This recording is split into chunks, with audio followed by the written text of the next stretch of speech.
Va relativamente bene perché rispetto ai 50 tagli del Veneto, di uffici postali nel Veneto, i 4 nel Bellunese sono un numero relativamente limitato.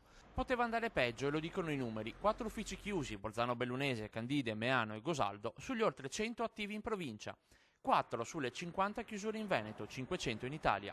La logica dei numeri avrebbe potuto penalizzare di più il territorio bellunese, ma c'è poco da gioire. Limitare i danni adesso non significa avere garanzie per il futuro. Non deve tranquillizzarci perché il futuro potrebbe essere meno roseo, nel senso che il direttore ha affermato chiaramente, il direttore del Nord-Est intendo, ha affermato chiaramente che o gli uffici postali si trasformano, diventano degli sportelli multiservizio, si inventano una vocazione che al momento ancora non hanno ben individuato, oppure sono destinati pian pianino ad essere ridimensionati. Solo una decisione del governo potrebbe rivedere i tagli e salvare, oggi come domani, gli uffici postali.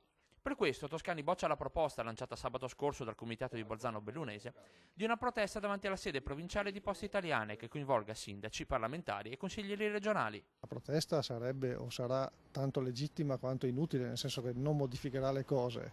Se ci sarà invece una proposta collettiva ci sarò sicuramente. La partita è dunque politica.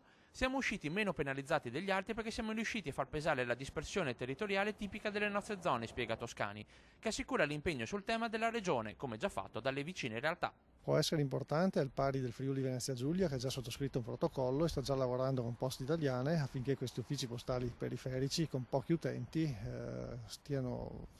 si trasformino alla fine in uffici polivalenti.